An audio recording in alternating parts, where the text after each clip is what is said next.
Israël, comment ça marche ? Vous allez adorer comprendre Israël. Israël, comment ça marche ? Sur Studio Kalita. Salut à tous, bienvenue. On espère que vous êtes fidèles au poste, que vous avez tous téléchargé l'application Studio Kalita sur App Store et Google Play. Voilà, sinon pour les autres, vous pouvez nous écouter bien sûr sur Facebook, sur YouTube et sur le site www.studiokalita.com. Mais pour l'heure, je suis avec le docteur David Zetoun. Bonjour. Bonjour. Docteur, professeur, attaché à l'université de Bar-Ilan, conseiller dans la gestion de l'eau. Vous êtes bien sûr diplômé il y a fort longtemps, mais on peut quand même le préciser, diplômé des ponts et chaussées. Vous avez fait un doctorat au Technion dans le domaine de l'environnement et de l'eau. C'est dire si vous maîtrisez votre sujet. Voilà, alors aujourd'hui, on apprend tous les jours. Oui, c'est sûr, mais enfin bon, vous en savez certainement beaucoup plus que nous sur le thème. En tout cas, on est ravis de vous accueillir parce qu'on avait envie de parler ce matin et d'expliquer à nos auditeurs qui sont parfois fraîchement débarqués en Israël, qui ne connaissent pas tellement nos réalités. Eh bien, on avait envie de parler de la pollution en Israël, tant au niveau de l'eau qu'au niveau de l'environnement. Bien. Alors, Israël, fer de lance du traitement des eaux polluées. D'ailleurs, il y a beaucoup d'exportation des techniques israéliennes dans le monde entier. Oui, certaines. Alors, bonjour d'abord. Merci de m'accueillir. Oui, en effet, il faut savoir que Israël a développé ces dernières années, quand je dis ces dernières, depuis 2008 environ, une grande campagne elle s'est mise à jour par rapport aux États-Unis, parce que les États-Unis sont un fer de lance dans le domaine de l'environnement, de l'eau. Elle s'est mise au niveau d'abord de ces lois. On a changé complètement de façon de voir. Alors, il faut expliquer que pendant des années, comme on l'avait d'ailleurs dit dans une autre émission, c'était que, en fait, le problème était essentiellement les quantités d'eau, parce qu'on n'avait pas d'eau. Aujourd'hui qu'on a réglé ce problème. Maintenant qu'on a réglé, on a un autre problème qui est en fait le fait qu'il y en a quand même presque 3 millions, 4 millions, même plus, de gens qui vivent sur un petit pays, un petit endroit. Donc, si vous voulez, ça crée de la pollution.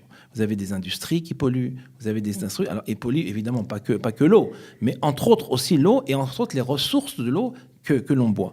Donc, si vous voulez, on est arrivé dans une problématique très grande et il a fallu agir vite. Mais il y a une prise de conscience importante en Israël. C'est ça qui est formidable parce que la pollution, c'est un sujet mondial, etc. Mais ça prend du temps aux États et Israël a réagi très vite. Très vite parce qu'il y a eu des problèmes. Il y a eu des problèmes qui sont arrivés.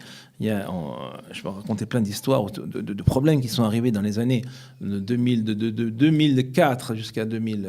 Quel genre de problème ? Rapidement. Par exemple, on a arrêté, vous savez que, comme je l'ai dit, l'eau, chaque eau qui arrive au robinet, et chaque jour on fait des tests. On s'est aperçu qu'il y avait du plomb dans toute la zone du Galil. Ok, pourquoi ? D'où vient ce plomb ? D'où vient ce plomb ? Alors, on a arrêté tout de suite les puits, on a fait amener de l'eau de façon spéciale, et on ne savait pas d'où vient le plomb. Alors, j'ai fait toute une étude sur ce problème-là, et comme vraiment un détective. Ok, et je suis arrivé en fait à... Sur le terrain. Attendez. Ça a commencé. Ce qui s'est passé, c'est que en fait, c'était les puits qui se trouvaient là-bas, se trouvaient dans le Galil, dans le bas Galil, ok. Et en fait, j'ai pris une carte après avoir regardé toutes les sources possibles de plomb qu'il y avait, ou de sénol aussi, il y avait du sénol. J'ai regardé, par exemple, ce que ça aurait pu être, par exemple, venir de certaines productions de villages arabes. Et tout ça, c'était pas vrai. Ou d'utilisation de produits chimiques pour l'agriculture. Ou ça aurait pu être des vieilles canalisations qui avaient... Mais c'était pas ça. Tout ça, c'était pas ça. Donc, ce que j'ai pris une carte. J'ai mis tous les points où on avait trouvé du sénol. Et j'ai pris des simulateurs tridimensionnels qui me font une simulation des écoulements à l'intérieur de la Terre. Et j'ai dit, si ils sont là aujourd'hui, à quelle époque et d'où ils sont sortis. Et je suis arrivé, grâce à ces simulateurs, à trouver l'endroit et la date. Il y a eu on a jeté des tonnes de sénol en 1975 à un endroit précis. J'ai pris avec moi la police. Je suis arrivé sur les lieux. C'est dingue. Ouais, je suis arrivé sur les lieux. C'est comme on peut faire Sherlock un film. Je suis arrivé sur les lieux et nous avons vu que sur la sur la pierre, il y avait des marques de sénol. Et j'ai commencé à regarder et j'ai dit, qu'est-ce qui s'est passé? J'ai parlé avec les autorités. Ils m'ont dit que cet endroit-là était une ancienne, comment ça s'appelle, une ordure. Une décharge. Décharge. Chargez le mot, merci. Une décharge publique, ok, dans les années 75.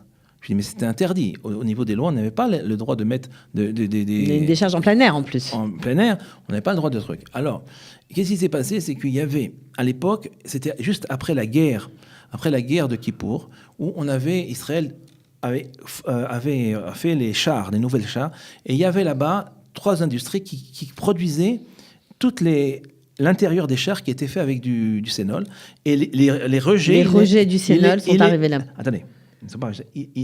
L'industrie, en fait, j'ai parlé avec eux, hein, et l'industrie, en fait, les mettait dans des grosses citernes et avait demandé à un kablan de les emmener à l'endroit qui était en Israël. Il y a un endroit qui s'appelle Ramat Chovav, qui est dans le Negev, dans lequel on enterre ces choses-là. Et le type n'a pas fait, il a déchargé, il a pris l'argent, il a déchargé dans la... Comme quoi la... Des histoires incroyables. Alors, ouais. Donc ça, c'est une petite histoire du problème. Et alors donc à ce moment-là, il commence à y avoir beaucoup de lois. Par contre, par exemple, tous les principes qu'après 3 ans, comment ils appellent ça en français, on n'attaque pas quelqu'un, ça a été enlevé par exemple. Parce que des phénomènes comme ça, en 1975, il y a eu le problème, mais en fait, on a vu les conséquences qu'en 2003, 2004, vous comprenez le problème. Parce que le temps que ça serait... On a attaqué ce monsieur. Oui. J'espère qu'il est en prison. Ouais. Bon, le problème, c'est qu'il était déjà décédé. Enfin bon, c'est toute une histoire. Je ne vais pas rentrer dans les détails. Bon, en tout cas, on se rend compte de l'importance de nos actes au quotidien, nos actes pour éviter de...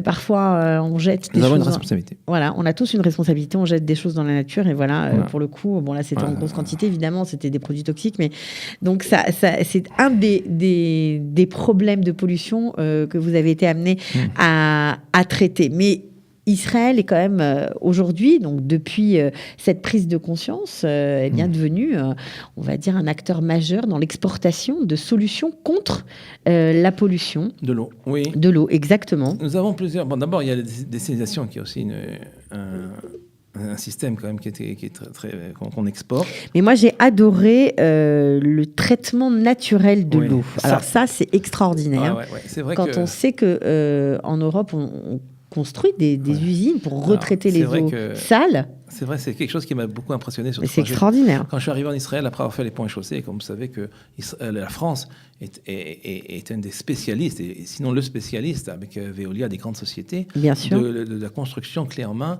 d'usines de retraitement des eaux. D'épuration et de traitement des eaux. OK. Alors donc, si vous voulez, ce sont des usines qui sont faites, c'est ce concept. Non, Israël... parce qu'il est situé dans des zones semi-arides, tout ça, et n'avait pas cette possibilité, cette technologie, à développer des épurations naturelles. C'est quoi l'idée?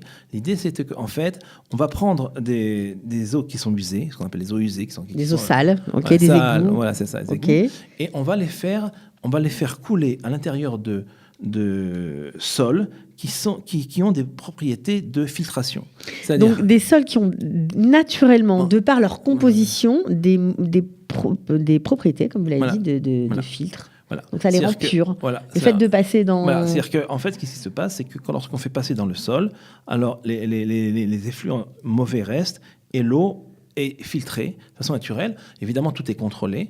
Alors, ça s'appelle le Season Sap et c'était une technologie qu'on a vendue dans le monde entier.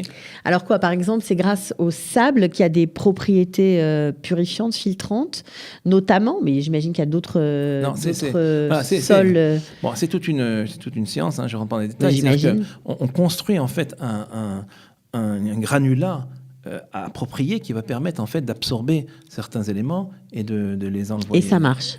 Oui, ça marche très bien. Ok.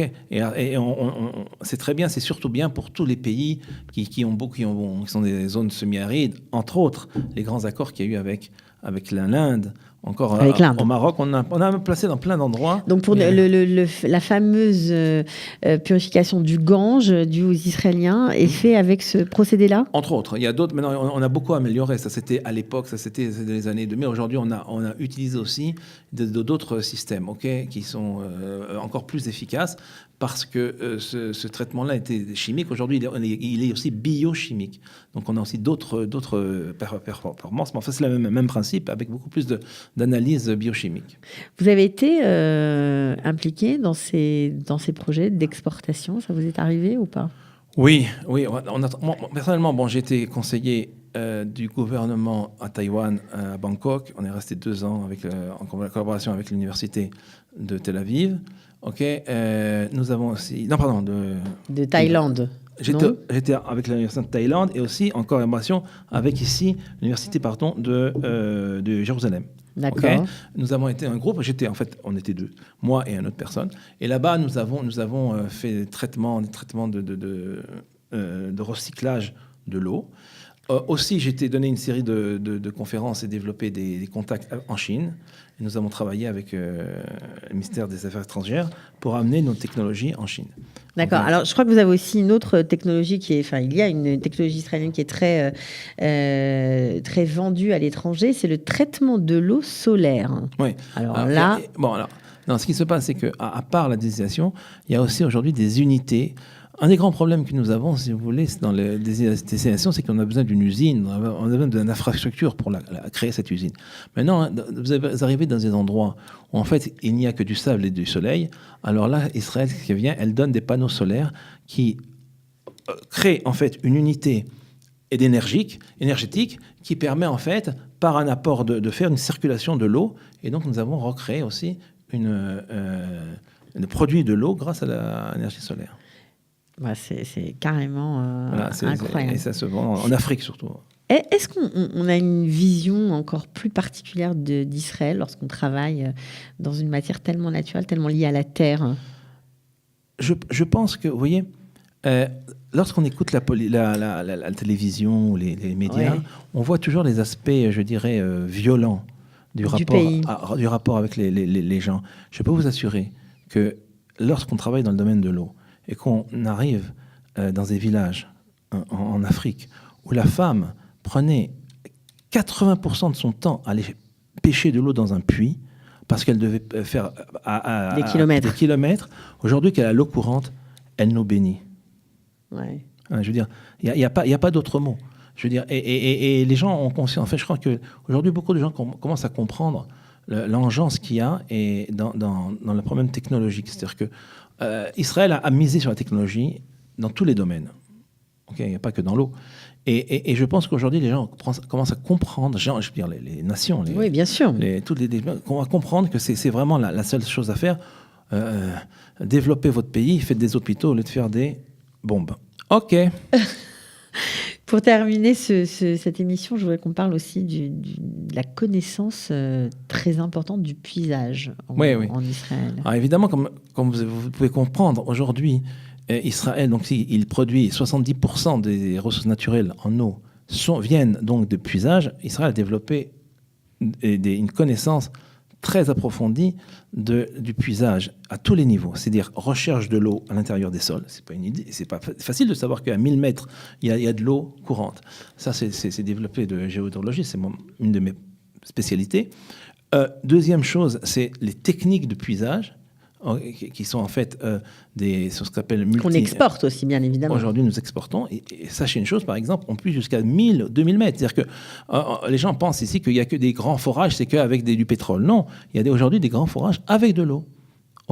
Et les techniques ne sont pas les mêmes, parce que ce ne sont pas les mêmes densités. L'or bleu, le fameux or bleu. Voilà. Et bien alors, nous aussi, on l'a découvert avant tout le monde et on l'exporte. Okay, et voilà, voilà. Bravo, voilà, merci, on dire, ça nous fait. Non, mais bon, en tout cas, je ne suis qu'un élément à la perte d'une grande. Non, mais c'est sûr, mais ça fait du bien de voir aussi, de parler aussi des réalisations israéliennes, voilà, et puis de voir qu'il y a des francophones aussi qui sont. Ben oui, ça nous fait plaisir. Ça donne encore une belle image de l'Alia de France, comme j'aime à le répéter. Voilà. Merci beaucoup. Merci beaucoup, David Zetoun, et vous revenez nous voir quand vous voulez. Merci.